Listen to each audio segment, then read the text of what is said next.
Okay, hello, it's Roger. I'm back. Thanks for tuning in. If you were with me last time, I told you about my diagnosis. I want to talk about treatment now.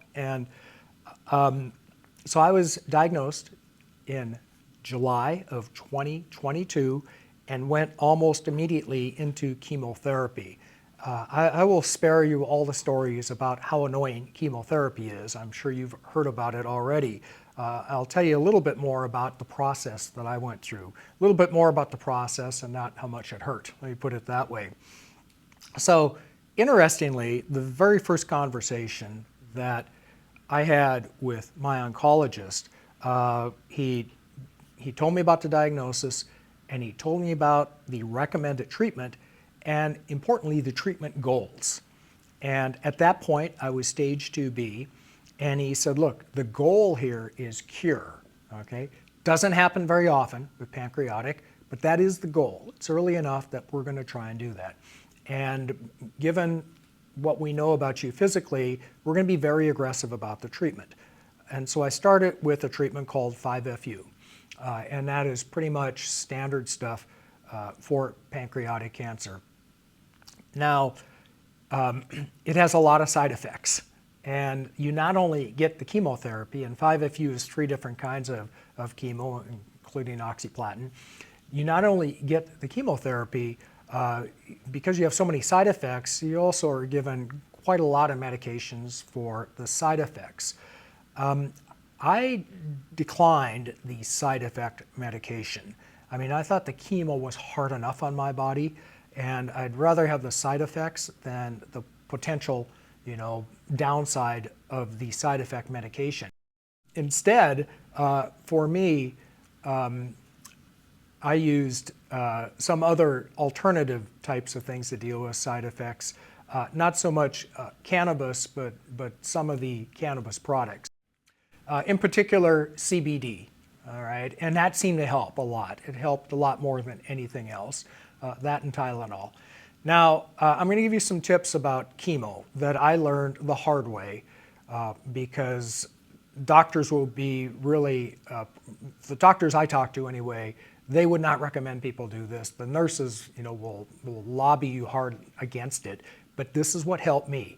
Number 1, fasting. All right, I found that fasting made the chemo a lot easier to tolerate. Keep in mind, you're getting chemo what they call the maximum tolerable dose, right? That's as much as you can possibly take without putting you in too much of harm's way, without killing you in effect. So with fasting, and my regimen was 2 days before and then 1 day after treatment, I would fast. And I would follow up with that with hyperbaric oxygen. It took a long time to find a doctor that would actually sign that prescription and allow me to get that, which is very odd. But anyway, once I got it, I think it helped. And in my mind, my theory anyway, was that the chemo, it's an odd thing, the way we do this. You give the patient chemo, less than 1% of that chemo is actually going to get into the tumor if you're lucky. And because it's such oxygen sparse environment, there's no blood vessels going into parts of the tumors, so the chemo doesn't even get there. So the best I think you can do with the chemo is not to kill the cancer, but to weaken it. And once it's weak, then I do the hyperbaric oxygen and I combine that with ketones, and that's been shown in mice models to really deliver the knockout blow to some of these cancer cells. I think it helped a lot, although I can't prove that, that's just anecdotal. But there are studies out there that support that theory. Secondly, the other thing that helped a tremendous amount was exercise, heavy exercise. That's weights, that's cardio. I did 450 hours of cardio, according to Strava, the year that I was diagnosed, and I did more than that the year after, and my chemo straddled both those years. So I can tell you, I really picked up the pace, and that was the hardest thing to do. The last thing in the world you want to do when you're on chemo is go out and exercise. But fortunately, I've got friends that are willing to come and drag me off my bathroom floor and get me on a treadmill or into the gym or on a track because it was just super important. And the part about this, for me, that helped a lot is that the way they determine how much chemo to give me, they take blood tests and they'd look at how how hard it was on my liver. They look at the liver markers. And one thing I found is that exercise was good for my liver. You know, the more exercise I did, the faster I recovered from this stuff. So that was my protocol. Diet, it took me I wish I'd known then what I know now. It took me a long time to figure out diet. I had no idea. Like, I really think sugar is really bad for a cancer patient. That's controversial. You go ask your oncologist, they'll say it doesn't matter.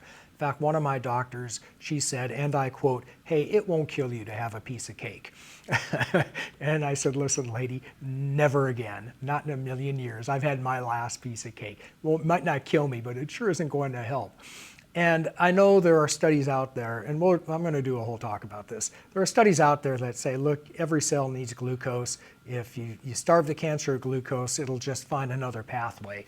Well, that's not really the issue I'm after. What I'm trying to do is avoid the insulin spikes that happen far more with sugar than with other macronutrients, which cause the IGF, which tells the cancer cell to grow. So it took me a long time to figure out that sugar ought to be eliminated from my diet. It may not help, but it certainly won't hurt. Similarly, processed fast carbs. Took me a while to get that out of my diet. And eventually I did get to a nutritionist or a dietitian, and we put together a diet. My particular diet is a little heavy in avocados, because I like those kinds of fats. Heavy in get a lot of calories from nuts. I do vegetables. I'm low carb, but not keto, mostly because I get so many vegetables, because I think that's good for the microbiome. And I'm maybe a little higher saturated fat than you might expect. My protein's higher than keto, way higher than keto, because I think it's really important to keep muscle mass on.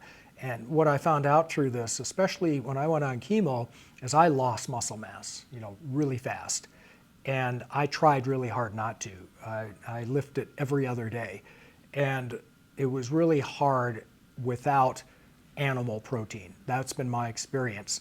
And I know that's controversial. There are a lot of vegans out there. I used to be a vegan. That'll tell you, look, you can get plant protein. You don't need animal protein. That's not been my experience. My experience is I cannot, especially as you get older, I found that I can't keep muscle on without animal protein. And that could include whey protein, for example, because I do whey protein shakes. And the flip side of that, of course, is that anything that makes you stronger potentially can make the cancer stronger. So that's a problem, right? Because some of the therapies that I'm going to talk about later include amino acid deprivation. So if you're getting lots of animal protein, you're getting a lot of the proteins that cancer cells might be using to grow. So it's an issue that has to be monitored, and I'll get to that later. But I'm telling you my story. During chemo, I was doing everything to just try to stay as strong as possible and keep my immune system as intact as much as possible. The biggest danger with the chemo, of course, is that it's going to completely destroy your immune system. And then, of course, the cancer can run wild if the chemo hasn't killed it. Finally, I just want to mention the effects of chemo. I said I wasn't going to complain about it, and I'm not going to. However, I am going to tell you that they did give me this long list of possible side effects from chemo when I started, because I ought to know. And yes, I had every single one of them. Plus, I had several they had never seen before. And the reason why, I think, is because I was getting a lot of chemo. Again, maximum tolerable dose. So in particular, bradycardia. It was Memorial Day 2022. 2022. And I just finished, it was a long run. It was kind of a warm day. I was carrying a chemo pump, because I'd come out of chemo, but I was still out there. And I sat down and I was meditating, because I got into a meditation practice to try to keep my cortisol down.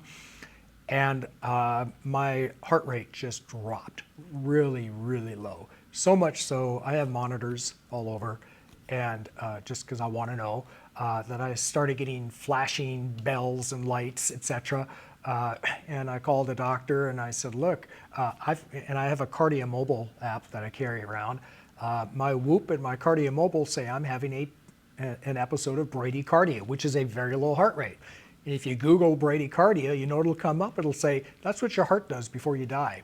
Okay, so it's very alarming. and I managed, it was on Memorial Day, I managed to get, or on Labor Day, sorry, and I managed to get a hold of a cardiologist, and we figured out that was a side effect of the chemo, and it was temporary and just to keep an eye on it. But that's one no one told me about, and that's one they just hadn't seen.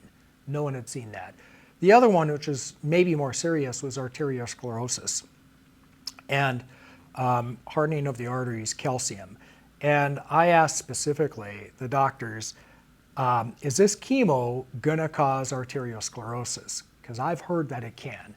And I was told specifically, no, chemo does not do that. Well, I can tell you it absolutely does that if you get enough of it for a long enough time. And I know because I got the CT scans and I got the calcium scores. Now, fortunately, it's the hard kind of plaque that is not the kind that's dangerous and causes heart attacks. But nevertheless, that did happen, and it's alarming when you see that pop up on all the scan reports, severe arteriosclerosis. So that was it with regard to treatment. I'm going to tell you about my surgery in the next episode, so tune back in. Thanks.